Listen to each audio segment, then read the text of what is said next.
Depois do beijo tudo está acontecendo. O primeiro e grande amor faz o coração bater mais forte, mais acelerado por outra pessoa que vem como um furacão, que traz a felicidade, manda pra bem longe a solidão. Amar e ser amado é tão bom, viver apaixonado é tão bom.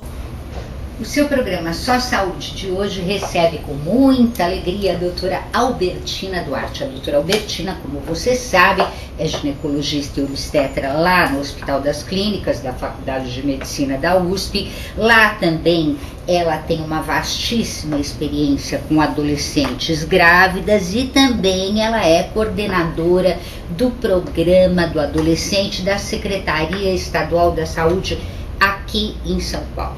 A doutora Albertina está na batalha há muitos e muitos anos. Eu digo na batalha porque ela sempre lutou pelas mulheres, sempre lutou pela saúde da mulher, né? E sempre esteve na mídia falando e está sempre batalhando pelas mulheres. Por isso a Albertina mora no meu coração, né? Eu aprendi muito com ela, eu devo muito a ela, a gente se conhece há muitos anos profissionalmente, não somos amigas na vida social, mas somos grandes amigas profissionais e feministas. Por isso, muita alegria para receber a doutora Albertina Duarte. Doutora Albertina, você que trabalha tanto com adolescente, que tem tanta experiência com ele, o que você diria hoje sobre a iniciação sexual? Porque parece que mudou tudo, né? Olha, sem dúvida mudou tudo. Eu diria que mudou tudo até de 20 anos para cá. Não é só de 30, 20 anos para cá. Então, primeiro, a idade da primeira relação. A idade da primeira relação sexual está acontecendo em torno de 14 a 16 anos. Essa é uma idade que os pais e os educadores precisam estar atentos, alertados. Por quê? As meninas, há 20 anos atrás, tinham uma primeira relação sexual em torno dos 16 a 17 anos. E os meninos em torno de 14 e 15. Hoje, praticamente a idade dos adolescentes e dos adolescentes está a mesma. Então, eu diria que 15 anos, uma grande parte dos adolescentes já tiveram a sua primeira experiência sexual. Mas houve uma situação muito importante. Se há 50 anos a primeira relação sexual dos meninos acontecia com profissionais do sexo, hoje não. Hoje os adolescentes estão tendo a primeira relação sexual com adolescentes ou com amigas ou nem com namoradas, com pessoas conhecidas. Então, o maior problema não é a idade, não é o início precoce da relação, é o fato do início precoce, não, é a precocidade do conhecimento. Os adolescentes conhecem-se há muito pouco tempo e já iniciam uma relação sexual. Essa foi a mudança. Não é só a questão da idade, mas a questão de como se conhece. Pouco tempo de conhecimento e nós vamos ter esse fenômeno interessante do ficar, que as mães ainda confundem o que quer dizer ficar, Isabel. Agora, isso é melhor do que era antes? Isabel, eu acho que há em dois momentos uma ditadura, uma obrigatoriedade. Acho que quando eu comecei a ser médica, as meninas e as mulheres principalmente chegavam e diziam assim: Albertina, eu não sou mais virgem, eu preciso confessar uma coisa para você, doutora. Aconteceu, eu tive um namorado, mas ninguém sabe, eu ainda sou virgem. Isso há 35 anos, 40 anos atrás. Agora, as adolescentes chegam e dizem: doutora, você vai acreditar que eu tenho 19 anos e eu ainda sou virgem? Eu sou um ET. Mas eu digo: você gosta de alguém? Não, eu não gostei de ninguém, ainda não me amarrei em ninguém, mas eu ainda sou virgem. Todas as minhas amigas dão risada de mim. Se a senhora acha que eu estou errada, o que você acha que eu posso fazer? Então há uma mudança na obrigatoriedade. Uma mulher com 22, 23 anos se sente extremamente possível de discriminação caso ela não tenha ainda uma atividade sexual. Então, quando a situação fica obrigatória de ter ou não ter, quer dizer, uma adolescente com 14 anos que é BV, boca virgem, ela é motivo de chacota, muitas vezes, do grupo. Então, ela pode ser BV, quer dizer, boca virgem, BVL, boca virgem de língua, e então todo mundo acha que ela é feia porque ainda ela não teve o primeiro beijo. E isso passa a ser, na verdade, toda uma pressão. Eu digo sempre que você é obrigada, com uma algema, a ter um tipo de comportamento. Eu acho que isso é uma forma de escravizar. Então, se você me pergunta se é melhor, eu acho que é melhor toda vez que a mulher tem o direito, e o homem também, mas a gente está falando mais da mulher, porque sempre o homem teve uma iniciação sexual protegida pela cultura, quer dizer, era precoce a iniciação sexual do homem, porque sempre as famílias e a sociedade protegeu e amparou essa iniciação. Para a mulher sempre fica uma situação de clandestinidade, ou ela tem medo de dizer que não teve a primeira relação, ou ela tem medo de dizer que ainda não teve. Então eu gostaria que essa primeira relação fosse livre. Nós não estamos ainda no ponto do equilíbrio. Ok, mas para os meninos é melhor também, não é? Não é melhor ter a sua iniciação sexual com uma amiga, com uma garota que está também se iniciando, não é? Do que ter com uma prostituta, com uma profissional? O que você acha? Eu, sem dúvida, eu acho que para o homem, os dois ganharam nesse movimento novo. Porque, veja, os meninos, pela pesquisa que nós fizemos, acho que a gente já conversou algumas vezes, eles têm medo de falhar na primeira relação sexual. Esse medo de falhar, com certeza, com a profissional do sexo, ela tinha um movimento de até camuflar essa situação. Ele não tinha espaço para falar. Ele também era oprimido, porque havia toda uma iniciação com uma plateia e com uma expectativa onde ele tinha uma aprovação. Hoje, o fato de ele ter uma pessoa que é amiga e conhecida, ele pode ter um exercício, e se ele conseguir romper a barreira do machismo, ele pode exercitar esse treinamento de se tornar homem de uma outra forma, não um ritual de fogo, mas um ritual de carinho e de afeto, onde ele tem a possibilidade de aprender, de falhar, de começar e de retroceder. Porque eu não tenho dúvida que para um homem que teve uma primeira relação falsa, porque essa prostituta ou essa profissional de sexo, ela era paga para que ele fosse rápido ou para que ele se sentisse um machão, então ele saía de lá com uma imagem difícil e camuflada ou deturpada do seu desempenho. Hoje, o fato dele ter uma parceira que pode, de alguma forma, julgar com verdade, verdadeiramente, o seu desempenho, e também ele está aprendendo com essa parceira, então, principalmente se for um adolescente, é possível que os dois inseguros possam ter realmente uma busca e um caminho. Um grande problema é que os dois inseguros possam engravidar. Isso eu acho que é o risco que nós corremos. O menino com medo de falhar, a menina com medo de não agradar, ainda com dificuldade de dizer o que ela sente.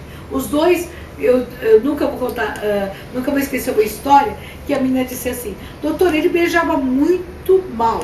Ele pensava que o beijo era abrir o bocão e colocar a língua. E eu disse assim: não, beijo é de lábio. Porque sabe, doutora, para mim beijo tem que pôr lábio. Então eu ensinei assim: ó, pega o lábio e põe, beija de lábio. Depois, devagarzinho, você vai abrindo a boca e pondo a língua. E ele disse assim: você, hein, é muito experiente, não gostei disso. E a menina chorou muito. Então, eu acho que nós precisamos esclarecer que essa mulher tem o direito de ter autonomia, não. Ela tem o direito de ter ação e poder não se sentir, assim, marginalizada, porque ela exigiu alguns tipos de carinhos. Mas eu acho que quando hoje a menina adolescente com 16, 17 anos diz pra mim assim: olha, doutora, ele não sabe pegar, sabe? A pegada dele é péssima. Eu tive que ensinar pra ele como é que ele precisa me pegar. Porque, sabe, doutora, muito fraquinho, muito fraquinho. Então os dois aprendem. Eu acho que a mulher, ela teve uma evolução. Olha, a gente, né, Isabel, trabalha há 30 anos. Se você imaginar nos nossos primeiros programas, que a gente dizia assim: o direito da mulher falar de sexo. E hoje, ela já saber que ela não é culpada por não ter prazer, porque há 30 anos ela dizia, eu sou culpada por não ter prazer, eu sou fria. Aí a gente até brincou que não existia mulher fria, existia mulher mal esquentada. Mas hoje, essa mulher sabe perfeitamente que não é culpa dela se ela não tem prazer. E ela diz assim, se eu sou culpada, estou com algum problema psicológico, eu vou procurar ajuda. E procura. Quem ficou para trás é o homem, que ficando impotente, para ele procurar ajuda, olha, sabe quem ajuda ele a procurar ajuda? A mulher, sem dúvida. Ó, nós vamos continuar essa conversa com a doutora Albertina Duarte, vamos falar agora sobre como planejar, se é que é possível fazer isso, a sua iniciação sexual. Só que antes, dica de livro para você. A minha primeira dica de leitura para você hoje é o livro Depressão. É de um alemão, Rudger Dalke. Ele é médico, pós-graduado em medicina naturalista e psicoterapia e coautor do best-seller A Doença como Caminho. Então aqui nesse livro da editora Pultrix, ele ensina que a depressão pode ser encarada como uma oportunidade para refazer a vida num plano diferente. E também enfoca as terapias que existem. Olha, é um livro bárbaro, eu andei grifando ele porque é uma leitura muito interessante e você fica sabendo muita coisa sobre a depressão. Ele tem 352 páginas, como eu já disse, é da editora Pultrix, custa R$ 49,90, né? E também tem uma coisa que eu esqueci, porque além dos fatores individuais da depressão, ele também analisa o estresse da vida de hoje, o colapso da vida familiar, todo o contexto, né, em que a gente está inserido e que, claro, tem a ver com a depressão, tá bom? Então, essa é a primeira dica. A segunda dica também é da editora Pultrix, tá aqui, ó, Sextasy. Eu já falei desse livro quando ele foi lançado, lá na Rede Mulher de Televisão eu falei dele. Porque é demais esse livro, ó, tá vendo? Tem aqui zonas erógenas da mulher e tal, porque aqui tem tudo sobre sexo, inclusive a tal da ejaculação feminina, que tem muito médico aqui no Brasil que diz que não existe. Talvez não exista com as mulheres que ele transa, né? Mas claro que existe. O orgasmo feminino e tudo sobre pênis, né? Tudo sobre o sexo, enfim, tá tudo aí. Então você pode aprender, inclusive, as técnicas aperfeiçoadas por uma mestra tântrica e consultora sexual para garantir mais prazer no sexo para você. Ela é a Caroline Aldred, tá vendo? Esse livro, ele tem um formato diferente, né? Ele é bonito, olha, tem as posições. Ele é muito legal, é maravilhoso. Para mim, que trabalho com sexo na rádio e na televisão, é assim, ótimo, né? Porque aqui também eu aprendi muita coisa e aqui também até eu posso tirar minhas dúvidas, que não são muitas atualmente, né? Depois de viver tanto, a gente nem tem tantas dúvidas, mas tá tudo aqui explicadinho para você, né? O livro é um verdadeiro guia, independentemente do seu sexo, da sua orientação sexual, do seu relacionamento, sua religião, não importa. É um verdadeiro guia sexual, ato sexual criativo. Bom, vamos aos dados. O tradutor é o Gilson César Cardoso de Souza, ele tem 160 páginas, custa R$ 40,50, é da editora Pultrix, como eu já disse, e é da Caroline Aldred, como eu também já disse. Esta foi a minha segunda dica de hoje. Você acha que a iniciação sexual do jovem deve ser uma coisa planejada? Ou deve simplesmente acontecer e pronto? Olha, eu acho que o mínimo de planejamento precisa. Porque eu acho que o jovem hoje, ele planeja ir na festa. Ele treina, ele se arruma, ele sai o passo, ele veste a roupa, ele escolhe a camiseta, o jeans, o sapato. Então eu acho que essa primeira relação sexual tem que ter um mínimo de glamour. Eu diria que o planejamento ajuda a fazer um pouco de sonho, um pouco de afeto. Porque que eu tenho sentido que todas essas meninas, e eu volto à mulher, que não planeja e que não tem o mínimo de expectativa, ela se desencanta.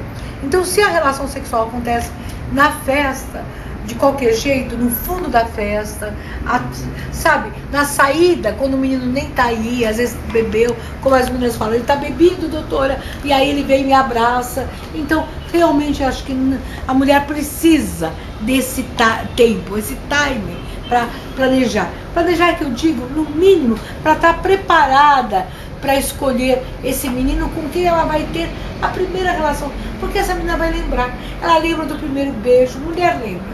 Mulher lembra da primeira relação, ela lembra o resto da vida. E se a primeira relação é desastrosa, ela vai demorar muitas relações para corrigir. O homem, ele se recupera em termos, porque também isso foi uma coisa que ficou escondida para os meninos. Então a primeira relação é como o primeiro baile, a primeira dança, a primeira boate, o primeiro shopping que os adolescentes vão passear. Eu vejo adolescente de 10 anos falar, eu vou convidar os meus amigos e faz a lista para ir ver um determinado filme. Então, a relação sexual é mais do que qualquer filme.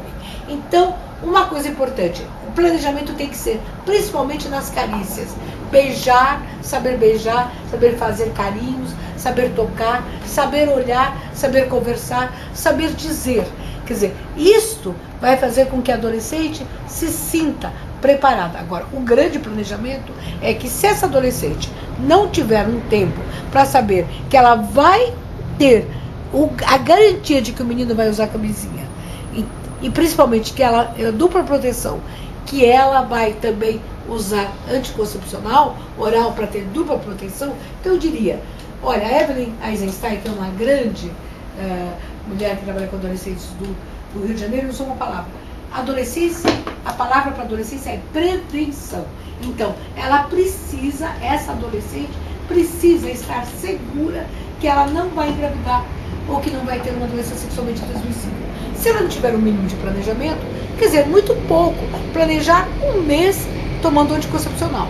Isso eu já acho muito difícil para a fase da adolescência. Mas ela tem que ter um planejamento sério de que sem camisinha não tem passagem. Ela é capaz de planejar que sem aquele tênis novo ou aquela jeans, ela não vai na festa, então não se vai à festa, à balada, sem usar preservativo. Preservativo é o planejamento hoje, não é ideal, é o natural, é o corpo, é a pele. Então, se essa adolescente não tem intimidade com o corpo dela, nem intimidade com o seu afeto, com a sua sexualidade, ela não tem coragem, ela fica tímida, ela não tem coragem de exigir do parceiro nenhuma atitude.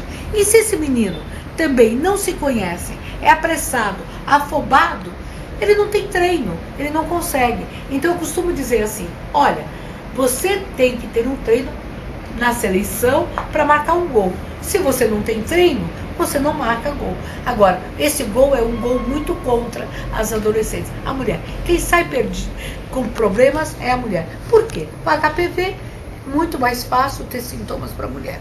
O homem é sempre um reservatório, sem sintoma. E quem engravida é a mulher adolescente. E hoje, com essa situação nova, quem vai sofrer é a família da menina adolescente. Porque hoje, quem engravida, a adolescente fica dentro de casa. É a família da menina que cuida dessa criança. E o menino fica livre e solto, continuando sem nenhuma responsabilidade. Então, até fazendo filho noutra, de repente, né? Às vezes no mesmo ano. Sabe, Isabel, que eu tive uma adolescente que eu atendi e chorava muito. O menino era muito charmoso. É charmoso porque ele volta no ambulatório com as 3 crianças que ele é pai. Então, ele engravidou a menina, a irmã da menina e a prima. Quer dizer, na mesma família, 3 meninas grávidas daquele rapaz, que continuou a sua vida e agora está namorando firme com uma outra amiga chique, segundo as meninas. E essas meninas estão muito sofridas.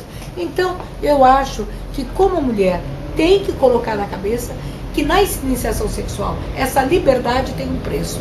Hoje, nós trabalhamos no movimento de mulheres, entramos no mercado de trabalho, estamos com muitas atividades que os homens não tinham há 30 anos. Mas na questão sexual, nós podemos ter atitudes sexuais, mas a responsabilidade, as consequências são só nossas. Então, isso é uma desigualdade de gênero. Eu acho uma injustiça social e é uma vitória do machismo. Então, nós não podemos que o mínimo do ritual que não for, se a mulher não tiver planejamento e não se organizar, quem ganha, quem sai ganhando é o machismo, a discriminação e as algemas. E nós temos hoje algumas coisas muito fortes, como as algemas do sexo, que eu acho que é uma situação de, não é pulseiras do sexo, é raso dizer vamos proibir ou não vamos proibir. É mais grave nós pensarmos o que ela representa para desculpar o menino de que ele pode tudo. Então, no passado, se a mulher usava uma roupa decotada, ela provocava um homem. E esse homem podia até abusar sexualmente dela, se ela tinha mini saia. Hoje o menino, na escola, pode dizer que essa menina é uma tonta. Ela tem essa pulseira, então eu posso tudo. Então, nós temos uma situação importante. Há 2 anos atrás, até falei no seu programa, que as meninas usavam a pulseira do pedágio, que era verde, que podia tudo, amarelo tinha que conversar, vermelho estava proibido. Quer dizer, eu sou uma menina proibida. Mas o amarelo dizia que tinha que conversar. E o verde era cala a boca, beija logo. Quer dizer, então essa pulseira foi ampliada e hoje ela tem várias cores. Então, eu acho que nós temos que pensar. Veja, a mulher não precisa de uma algema sexual. Ela tem que ter um empoderamento. Ela diz, eu quero ter uma atividade sexual planejada e sem consequências. Isso é ser livre. Da medida que ela é prisioneira da pressão que faz o grupo, prisioneira da avaliação do menino, porque toda mulher hoje continua ainda. Se o menino diz, você é péssima de cama, ela cai, ela fica muito triste. Se o menino diz para ela, você não sabe beijar, ela fica muito triste. Agora, para uma mulher dizer, você não sabe beijar, você não sabe ter uma atividade sexual, você não sabe como tratar uma mulher, ela precisa estar muito brava, precisa estar no último. Ela só fala isso quando ela está se despedindo da relação. Você foi uma porcaria para mim todo esse tempo, você não soube me beijar, você não soube me tratar. E ela ficou anos, meses, sem falar nada para ele. Agora ele é 1 segundo para ele falar qualquer coisa. Isso chama questão de gênero. Então, a mulher não pode ser discriminada na relação sexual. E ainda na relação sexual, ela é uma das grandes opressões da mulher. Bom, vamos continuar com a doutora Albertina depois da minha outra dica de livro para você. Eu quero saber agora, viu, depois que a gente voltar da dica de livro, o que estão fazendo os pais em toda essa história. E a minha terceira dica é esse livraço aqui, ó o tamanho. Os Varões Assinalados. Bom, você sabe que eu, quando li O Tempo e o Vento, do Érico Veríssimo, que são aqueles 7 volumes, o retrato, o continente, o arquipélago, eu li aquilo, eu fiquei louca pela história do Rio Grande do Sul. Porque a história do Rio Grande do Sul é uma história fascinante. Não é à toa que o povo gaúcho é o povo mais consciente, né, socialmente conscientizado do Brasil. Isso você não tem a dúvida, porque é mesmo. E eles são, assim, tem uma história de guerras e de política e de luta política e de coronelato, que a gente pensa que só existe no Nordeste, né? Maravilhosa. Eu aprendi tudo lendo O Tempo e o Vento, do Érico Veríssimo. Agora, eu tive o imenso prazer, né, de descobrir este livro, que é Os Varões Assinalados, do Tabajara Ruas. É o grande romance da Guerra dos Farrapos, né? Então, olha, ele é escritor, o Tabajara é escritor e cineasta, né? E ele narra essa trajetória de Bento Gonçalves, Bento Manuel e o Garibaldi, né? O marido da Anitta, Garibaldi, né? Que veio lutar no Brasil. Tudo isso ele conta aqui, essa história da guerra farroupilha, de uma maneira maravilhosa.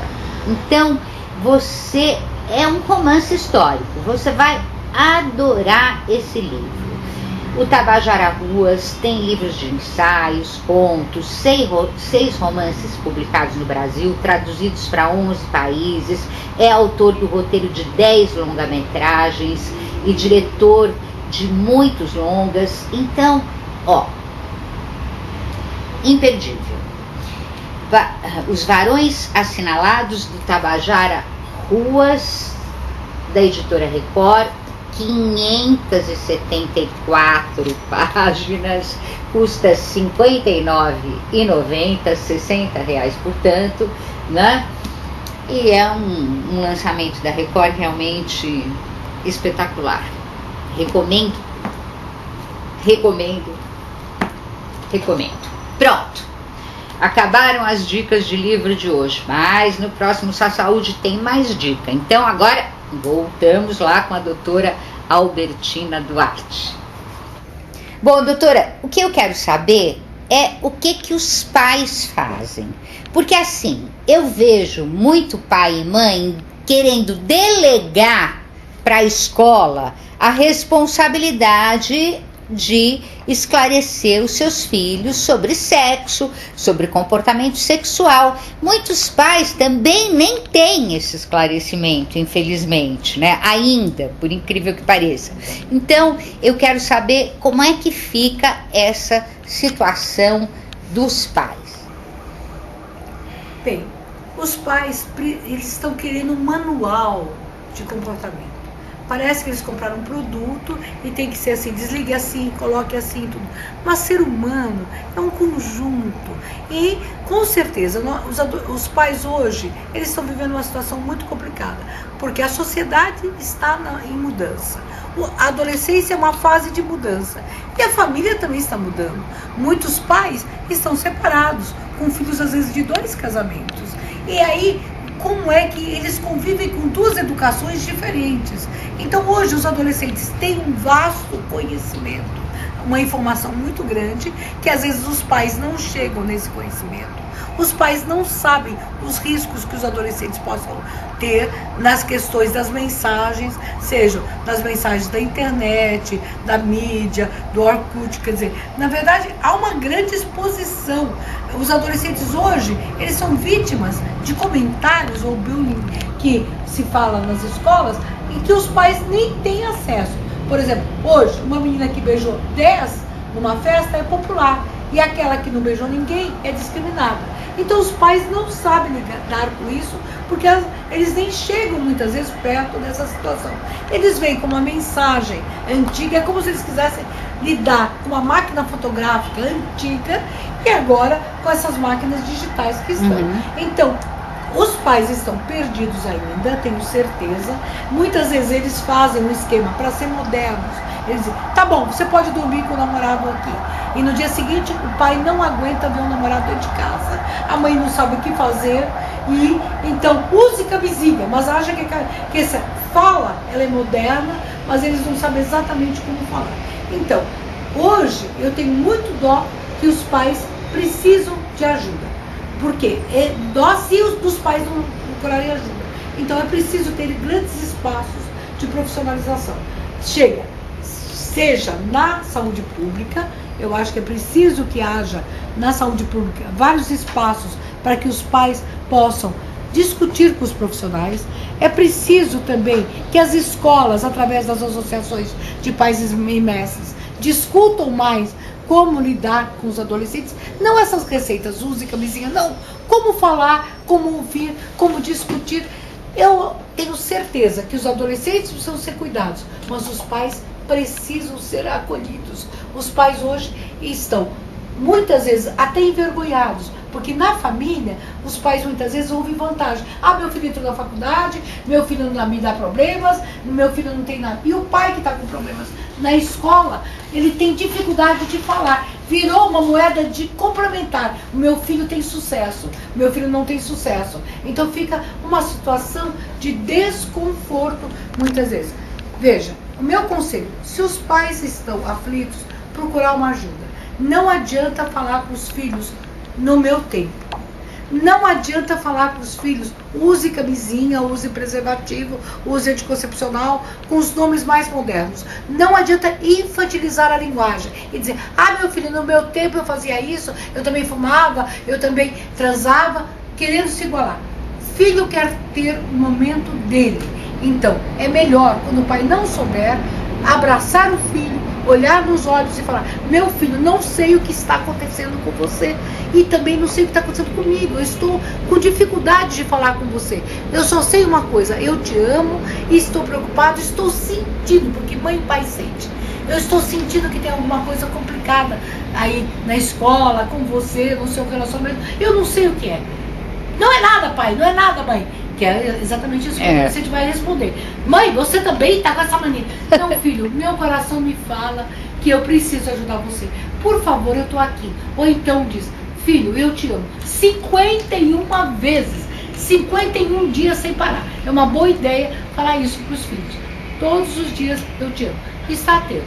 Pai e mãe tem que olhar no olho do adolescente, ficar vigilante. Algumas dicas, por favor, pai e mãe, você vai ver o seu filho ir para a balada, faz o seu filho comer macarrão, ou então sanduichão, calorias, porque quando ele chegar na balada e beber aquela bebida, que para o adolescente tem um alto teor, porque ele está em jejum, então faz o filho jantar antes de sair da balada. Outra coisa, todas as vezes que você puder, vá buscar o filho na balada. Ele não vai querer que você fique na porta, fica à distância. Quando o seu filho estiver, abrace o seu filho quando ele chegar, disfarçadamente, para sentir cheiro de álcool, cheiro de droga. Isso parece uma brincadeira? Não, isso é fortíssimo. Mas fique calmo, não fale na hora. Espere no dia seguinte para tentar saber. Fique atento com o crise de choro do seu filho, fique atento com as notas, fique atento se o seu filho não quer sair para nenhum lugar, se o seu filho é muito diferente. E, por favor, fique atento a você. Se você se sentir todo atrapalhado, pede ajuda no serviço público que nós temos na Secretaria de Saúde do Estado, ou então pede para um profissional, psicólogo, médico, amigo, fale, eu não sei como lidar. O pacto de silêncio tem que ser rompido. Você tem que falar. Não é vergonha não saber lidar com os adolescentes. Vá na escola, pergunte para a orientadora, diga, eu estou sentindo alguma coisa diferente do meu filho. Ou, mesmo, será que meu filho está bem? As notas estão boas. Sinal de alerta. Primeiro, notas. Segundo, alimentação extremamente descuidada. Adolescente que está pulando refeição para emagrecer. Terceiro, se o adolescente está comendo de horários diferentes, ele pode estar sabotando a alimentação. Adolescente que fica muito focado em determinada coisa, só faz exercício, só joga, só vê internet, só fica no quarto, só faz uma atividade. O adolescente que deve ser múltiplas atividades, deve ter múltiplos amigos, ou aquele adolescente que só tem um amigo, ou que não tem nenhum amigo, ou que fala sempre a mesma coisa, ou que fica só quieto. Adolescente quieto, que só tem um amigo, ou só não tem nenhum amigo, ou que só está focado numa coisa. Adolescente é de várias cores, é arco-íris. Aquele adolescente que está só numa cor, só numa coisa, só num foco, é uma preocupação. Então, e se você não sabe lidar com essa situação que eu alertei, você também não pode ficar focado só em você. Peça ajuda para o psicólogo, para o médico, para a saúde pública. Disque adolescente que funciona das 11 às 2, que é 3819-2022, é o Disque Adolescente 011-3819-2022. Você, mãe e pai, pode pedir uma dica de como lidar. E eu acho o seguinte, você tem que fazer igual, eu estava falando com a Isabel, que eu vi o Fantasma da Paulista. O Fantasma da Paulista do livro dela, que fica andando pela Paulista e vai observando as pessoas. Você tem que ser igual a esse fantasma, e aparecendo, olhando, ouvindo, vendo e sendo muito simpático, porque também você não pode ser um fantasma antipático. Então eu aprendi com o fantasma da Paulista, da Isabel, e vou falar assim para os pais: seja um fantasma, ande pela Paulista, que é a avenida dos adolescentes, vai parando em cada esquina, vai conversando e vai tentando entender cada uma das coisas que você vai aprendendo e ouvindo, e sendo muito interessante. Doutora Albertina Duarte, muitíssimo obrigada pela sua participação no programa Só Saúde aqui no nosso site, viu? Muito obrigada mesmo. Gostaria de acrescentar mais alguma coisa? Queria. Olha, Isabel, a gente se conhece há 30 anos e cada vez que eu te dou uma entrevista, você me traz para eu refletir. Não é uma entrevista, é uma aula da minha vida que eu aprendo com você. Por quê?